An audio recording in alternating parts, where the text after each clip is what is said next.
પ્રશ્ન નંબર 1. ભારતમાં સંવિધાન ક્યારે અમલમાં મૂકવામાં આવ્યું હતું? ઓપ્શન છે એ 15 ઓગસ્ટ 1965, બી 26 જાન્યુઆરી 1950, સી 2 ઓક્ટોબર 1948, ડી 26 નવેમ્બર 1999. તો મિત્રો તેનો સાચો જવાબ આવે છે મિત્રો બી 26 જાન્યુઆરી 1950. ભારતમાં સંવિધાન 26 જાન્યુઆરી 1950ના દિવસે અમલમાં મૂકવામાં આવ્યું હતું. પ્રશ્ન નંબર 2. ભારત દેશની સર્વોચ્ચ અદાલત કઈ છે? તમારો ઓપ્શન છે એ હાઈકોર્ટ, બી જિલ્લા કોર્ટ, સી તાલુકા કોર્ટ, ડી સુપ્રીમ કોર્ટ. તો મિત્રો તમારો સાચો જવાબ આવશે મિત્રો ડી સુપ્રીમ કોર્ટ. ભારત દેશની સર્વોચ્ચ અદાલત સુપ્રીમ કોર્ટ છે. તો તમારો જવાબ આવશે મિત્રો ડી સુપ્રીમ કોર્ટ.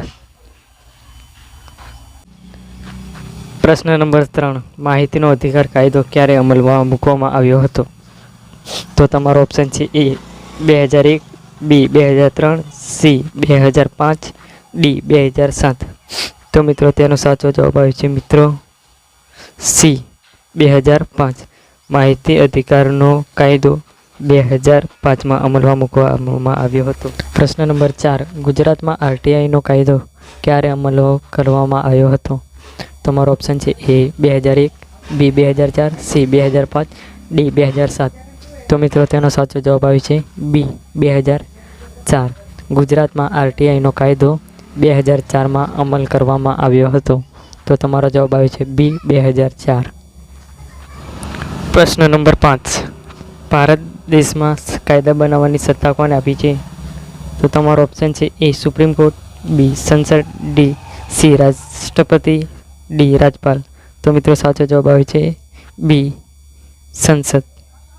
ભારત દેશમાં કાયદા બનાવવાની સત્તા સંસદને આપી છે. તો સાચો જવાબ આવે છે બી સંસદ. પ્રશ્ન નંબર 6. બંધારણમાં મૂળભૂત અધિકારો કેટલા આપ્યા છે? તો તમારો ઓપ્શન છે એ 4, બી 5, સી 6, ડી 7. તો મિત્રો તમારો સાચો જવાબ આવે છે સી 6. બંધારણમાં મૂળભૂત અધિકારો 6 આપ્યા છે.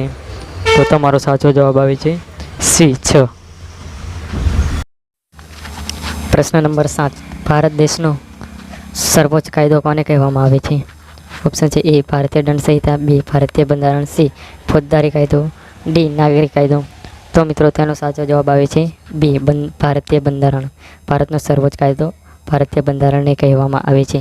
તો તમારો જવાબ આવે છે બી ભારતીય બંધારણ. પ્રશ્ન નંબર 9. ભારતનું બંધારણ કઈ સાલમાં સ્વીકારવામાં આવ્યું હતું? તો ઓપ્શન છે એ 26 જાન્યુઆરી 1950, બી 15 ઓગસ્ટ 1947, સી 26 નવેમ્બર 1949, ડી 1 જાન્યુઆરી 1950. તો તેનો સાચો જવાબ આવે છે મિત્રો સી 26 નવેમ્બર 1950.